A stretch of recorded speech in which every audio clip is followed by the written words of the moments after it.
안녕하세요. 저는 1월 10일부터 1월 21일까지 파리를 다녀왔습니다. 네, 인천공항에서 샤르드골 공항까지는 14시간 30분이 걸렸고요. 샤르드골 공항에서 인천공항까지는 12시간 정도 걸렸습니다. 파리 12월하고 2월의 날씨는 눈이 오거나 비가 굉장히 많이 오는 쌀쌀한 날씨라고 했어요.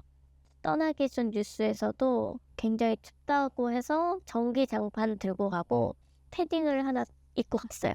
제가 우산을 들 수 없기 때문에 우비랑 가방 방수 커버 그리고 비닐 장화를 가져왔습니다. 제가 갔던 그 날짜는 날씨가 따뜻했어요.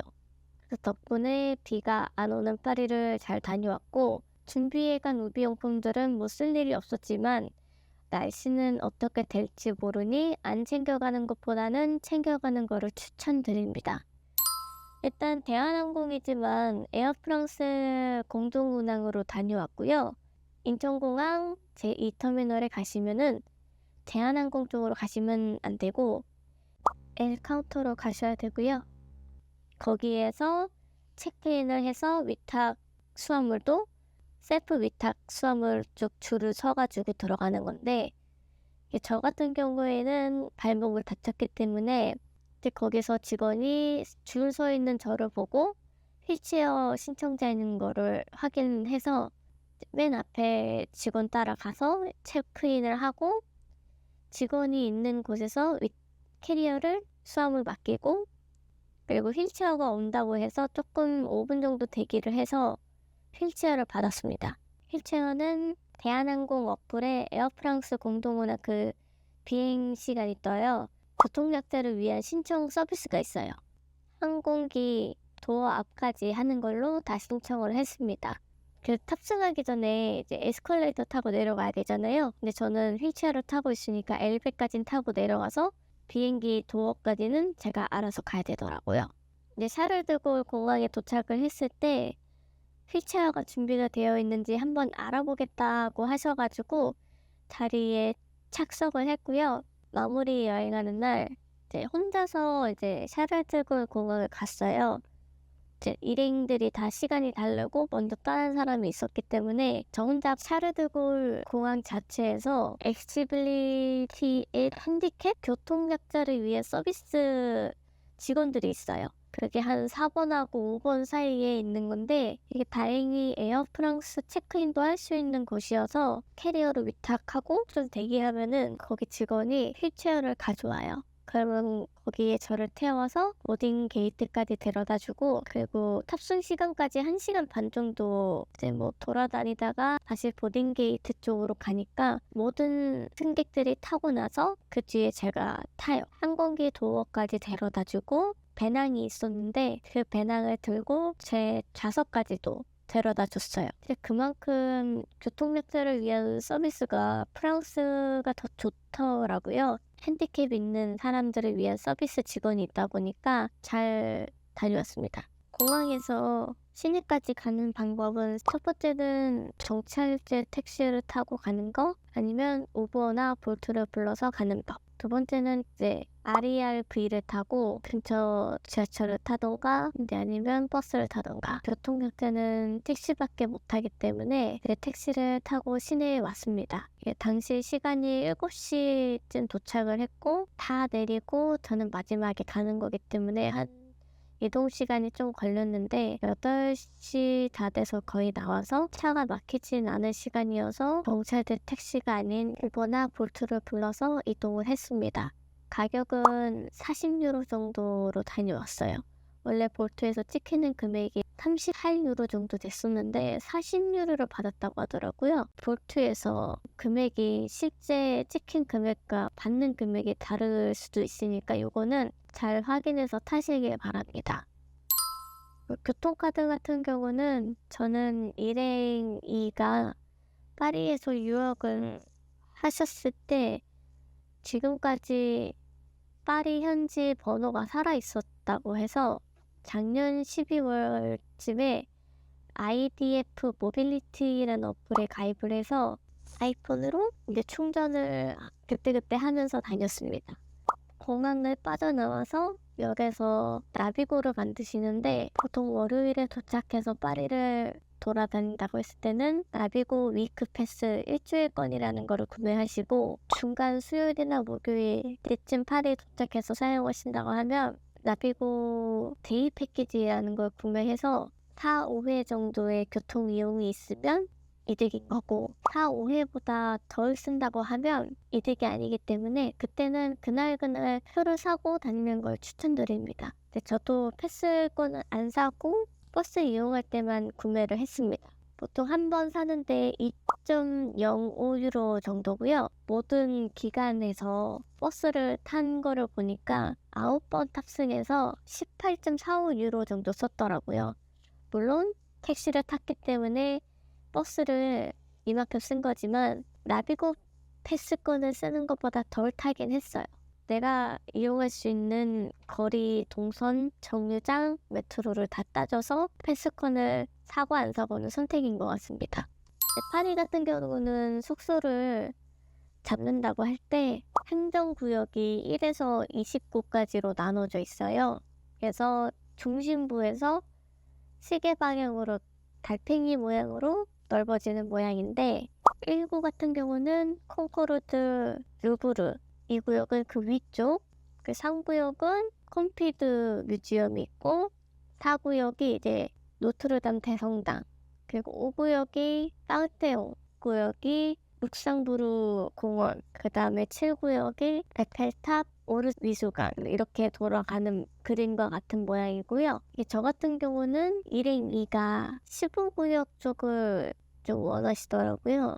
저희가 원래 가야 되는 곳들은 에펠탑, 콩코르드, 루브르, 오페라 가르니에, 몽마르트 이렇게 가야 되는데 15구역 쪽으로 숙소를 잡고 가르드리옹 역에 가서 아네시에서 숙박을 2박을 하면서 당일치기로 샤무네를 갔다 오고 아네시에서 다시 가르드리옹 역에 와서 이제 마지막으로 묵은 곳은 첼구 쪽에서 묵었습니다. 근데 이제 내가 어디 관광지를 가느냐에 따라서 이 구역은 정하시면 좋은데 지하철이나 버스 같은 것도 이제 한 번 타는 게 좀 비싸기 때문에 그 관광지에 가까운 숙소를 숙박을 하시는 게 더 이득이 있어 보였습니다. 왜냐면 교통비를 따졌을 때 숙소가 물론 중심부 안쪽에 있으면 좀 많이 비싸지는데 그만큼 그냥 걸어서 갈 수 있는 관광지가 더 많다 보니 숙소에 좀 더 투자를 해서 걸어 다니시는 것도 나쁘지 않다고 봅니다.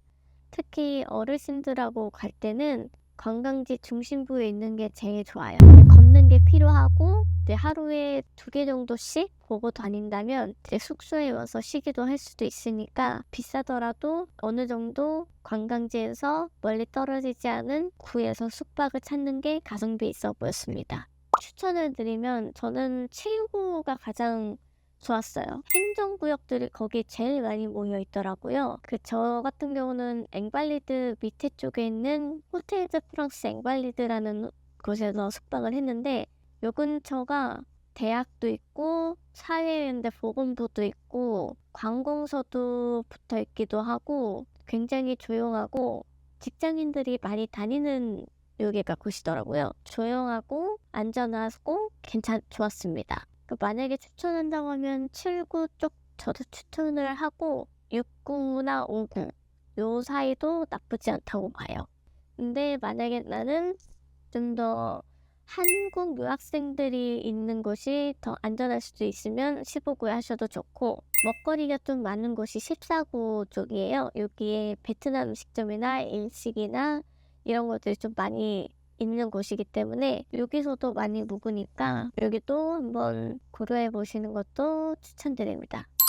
그리고 뮤지엄 패스 같은 경우는 12월하고 2월에 파리 오기라고 말씀드렸잖아요. 그때가 핫팩도 비수기예요. 그래서 파업이나 시위가 자주 일어나기 때문에 한 12월에서 2월 사이 같은 경우는 굳이 미리 안 하고 하루 전에 하시는 걸 추천드려요. 성수기 파리 같은 경우는 뮤지엄 패스는 꼭 필수고 미리 예약을 해야 되지만 많은 곳을 가지 않는다면 현장에 가지 않고는 사시는 걸 추천드리고요.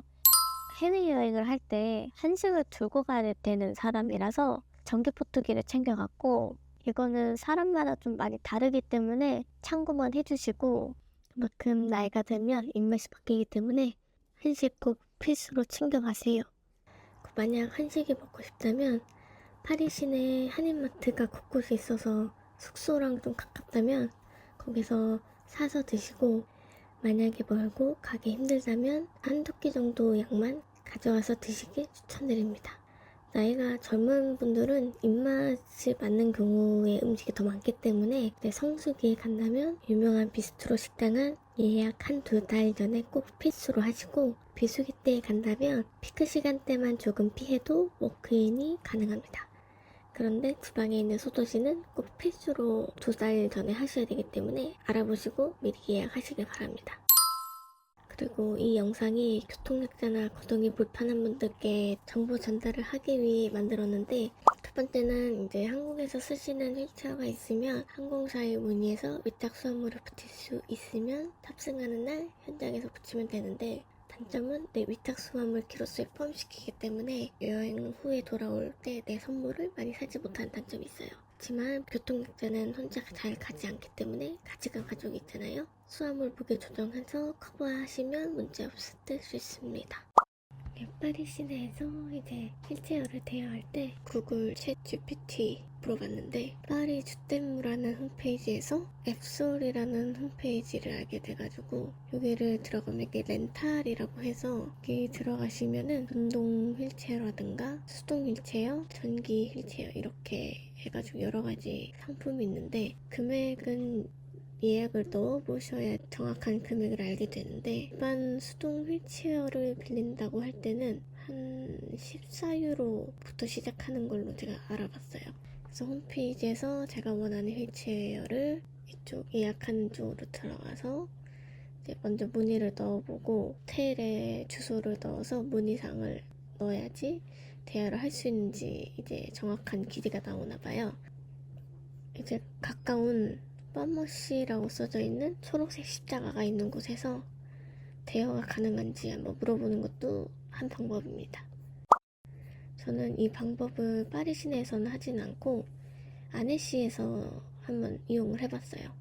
호텔에 체크인을 하고 아래 카페에 가서 잠깐 휴식을 하고 있는데, 직원분께 혹시 여기 근처에 휠체어를 대여할 수 있는 곳이 있느냐 물어봤더니 그 직원이 좀 찾아주셨어요. 관광 안내소에서 빌리거나 초록색 십자가 있는 데서 보증금을 내고 빌릴 수 있다라는 대답을 받아서 아네시 쪽에서 빌렸습니다. 보증금 500유로를 현금으로 내고 휠체어를 대여할 수 있다고 하더라고요. 근데 이제 500유로만큼 가지고 있진 않아가지고 저는 거기서 기다리고 지인이 이제 돈을 뽑으러 가는데, 직원이 200유로짜리 로 빌릴 수 있는 휠체어가 있다고 하더라고요.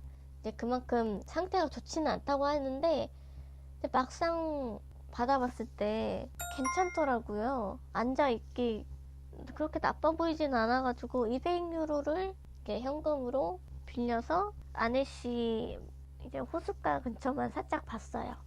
그리고 제가 여행을 하는 기간 동안 갔었던 관광지들 중에서 엘리베이터를 사용할 수 있었던 그런 곳을 좀 설명을 해드릴게요. 로댕 박물관을 갔었는데, 입장권을 구매하는 곳에서 휠체어를 빌리고 일단은 1층 전시장을 돌아보고 나서 2층 전시관 올라갈 때 엘리베이터를 사용이 가능했어요. 근데 이게 눈앞에 보이는 게 아니고 벽 뒤에 숨어 있는 거라서 벽에 붙어 있는 교통약자 표시, 엘리베이터 그림 그려져 있는 버튼이 있는데, 그 버튼을 눌러야 안쪽으로 열리면서 엘리베이터가 있어요.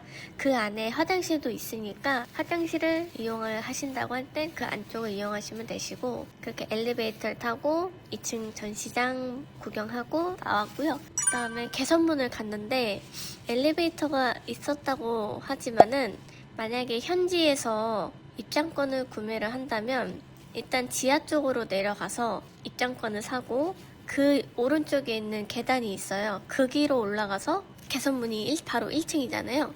거기에 엘리베이터가 있는데 그거를 타고 올라가도 되지만 기념품 판매하는 곳까지만 가요. 옥상을 올라가려면 47개 계단을 이용을 해야 된대요. 이제 어느 정도 지팡이를 짚고 걸을 수 있으신 분들한테는 괜찮겠지만 휠체어라든가 너무 거동이 힘드신 분들은 그것 또한 좀 힘들 수 있어요. 그래서 저도 그때 목발을 짚고 있었는데 저는 포기를 했습니다. 르봉막스의 백화점이라고 일행 1 하고 갔다 왔는데 1층에 안쪽에 계산하는 쪽 보시면은 인포메이션이 있어요. 제 여권을 맡기고 휠체어를 빌릴 수 있었고 목발도 맡겨주셨고요. 혹시라도 몸이 불편하신 분이 걷기가 힘드신다면 휠체어를 태워서 구경시켜도 좋을 것 같습니다. 그리고 루브르 박물관을 간다고 했을 때 그 삼각형 있는 그곳에서 입장하지 마시고요. 엘리베이터가 있는 곳이 있어요. 까우세 광장 안쪽으로 까루세드 루브르 입구가 있어요. 근데 문제는 시위하고 파업이 한다고 하면 이 엘리베이터도 작동을 안 해요. 마지막 날에 루브르 박물관을 갔는데 이제 엘리베이터를 타려고 까우세드 루브르를 갔는데 엘리베이터가 작동을 안 하더라고요. 에스컬레이터는 작동을 해서 목발을 끌고 내려갔더니 시위하고 파업을 하고 있었어요. 이 엘리베이터가 운행을 하면 이제 루브르가 열려 있는 거고 운행을 안 하면 안 하고 있는 거니까 그거를 좀 확인을 하시고 다른 곳으로 관광을 가던가 결정하셔야 될 것 같습니다. 노트르담드 대성당은 휠체어를 사용하진 않았지만 공식 홈페이지에서 안내를 했을 때 개인 휠체어로 돌아다닐 수 있지만 안쪽에 있는 데는 계단이 한 5개, 6개 낮은 계단이 좀 있어서 거기는 들어갈 수가 없겠더라고요. 바깥으로만 보시면 되실 것 같습니다. 이제 오페르 가르니에 같은 경우는 입장을 해서 내려가면은 표 검사하는 데부터 엘리베이터를 탈 수가 있어요. 인포메이션에서 휠체어를 대여를 할 때 여권을 맡기고 휠체어를 타고 안쪽으로 들어가면 표를 검사하시는 직원이 양쪽에 있는데 한 직원분이 같이 동행을 해서 엘리베이터를 타러 올라가요. 그리고 나중에 이제 다 구경을 하면 그 직원을 찾으러 2층으로 올라갔더니 그 2층에서 기다리고 있더라고요. 그래서 거기서 같이 그 직원의 동행하에 엘리베이터 타고 내려왔습니다. 오페라 가르니에는 엘리베이터가 사용이 가능하지만 고객이 이용할 수 없고 같이 직원이 같이 움직여야 되는 거기 때문에 꼭 얘기를 하셔야 됩니다. 베르사유 궁전 같은 경우는 엘베가 가능해요. A번 홀로 입장을 하라고 해요. 그럼 줄 서서 들어가면 이제 보안검사를 시작합니다. 그 보안검사를 시작하면서 그 직원분이 휠체어가 필요하니? 라고 물어봐요. 네, 나 필요하다 라고 해서 휠체어를 빌릴 수 있었고 근데 엘베를 나오면은 직원들이 항시 앉아 있어요. 그 1층에 있는 직원한테 휠체어를 반납을 하면 돼요. 휠체어를 빌릴 당시 목발을 들고 있기가 좀 불편해서 이거를 맡길 수 있을까 물어봤더니 어느 곳에서도 맡을 수가 없더라고요. 그 이유가 거기서 내가 반납을 해버리면 궁전으로 나갈 때 그 건물 자체를 나갈 때는 그 지팡이를 두고 나가셔야 돼요. 내부에서는 엘리베이터도 있고 휠체어를 사용할 수 있기 때문에 불편함이 없었고 거동을 어느 정도 할 수 있는 분이셔야지 가능한 여행이었던 것 같습니다. 근데 뭐 개인 휠체어를 들고 간다고 했을 때는 택시 탈 때가 조금 불편하실 것 같은데 돌아다닐 때가 제일 중요한 거니까요. 시내만 벗어나면 괜찮아요. 의외로 아네시에서도 휠체어를 타고 다니는 분들을 목발을 짚고 다니는 분도 많이 봤어요. 많은 관광지를 가지는 못해가지고 더 이곳 외에는 제가 있는지 없는지는 확인을 할 수 없지만 웬만해선 미술관하고 박물관은 엘리베이터가 존재해요. 그래서 사용한다고 했을 때는 그 직원분께 해서 다니시면 좋을 것 같습니다. 가르드 리옹 역에 가서 아네시로 이동을 했는데 떼제베를 타러 갔을 때 다행히 엘리베이터가 있었어요. 거기까지 이동하는 게 좀 오래 걸린 게 터미널 1이 있고 터미널 2가 있어요. 근데 터미널 1에서 출발하는 게 아니고 터미널 2에서 출발해야 돼서 더 안쪽으로 들어가야 되더라고요. 거기는 다 이제 1층이라 걸어서 가셔야 됐고 아네시에 도착했을 때 1층에서 내렸는데 엘리베이터를 타고 내려와서 안에 지하보도 짧게 걷고 거기에서 다시 3층으로 올라가는 거더라고요. QC 스파를 하러 QC 스파에서는 목발도 이동이 가능했어요. 아무래도 지팡이 같은 것도 보호자가 있으면은 들어갈 수 있으시더라고요. 근데 이제 물속까지는 목발이나 지팡이는 들고 갈 수가 없고 다운을 걸어놓는 그곳에다가 지팡이 아니 목발 같은 거를 놔두고 물속에 들어가서 놀거나 목발을 짚고 이동을 하고 엘리베이터도 안에 있기 때문에 중간중간 이제 엘리베이터 타고 움직이셔도 되고 단계단 내려오는 층수가 좀 애매한 곳이 있기도 해서 그거는 이제 보호자가 같이 있으면은 이제 못 들어가긴 하지 않으니까 이제 교통 약자도 이제 잘 이용을 했고요. 호텔 같은 경우는 엘리베이터가 있고 없고가 있는데 프랑스 시내 같은 경우는 0층이라고 해야 되죠. 인포메이션이 있는 층을 0층부터 시작을 하는데 모두 다 엘리베이터가 0층부터 있는 호텔을 이용을 해서 이제 숙소 같은 경우에서는 편하게 올라갔다 내려갔다 하겠는데 근데 없는 곳도 있어요. 이거는 꼭 문의를 하셔야 돼요. 이제 아내씨 호텔에 처음에 문의했을 때 엘리베이터가 있다라는 소리 듣고 굉장히 다행이다 생각했는데 0층부터는 없어요. 0층에서 1층까지는 계단이고 1층부터 나머지 이제 다른 객실까지는 엘리베이터가 존재하는 거였어요. 그래서 이거는 정말 확실하게 확인을 하셔야 되는 거고 그래서 이렇게 저의 9박 10일 파리 여행은 잘 끝났고요. 갔다 오고 나서 굉장히 좀 아쉬움이 있는 여행이었지만 저조차도 교통약자였지만 거동이 불편한 분들도 할 수 있는 유럽 여행이 되시길 바라며 이번 영상을 만들어 봤는데 도움이 되셨으면 좋겠고요. 이상 마치겠습니다.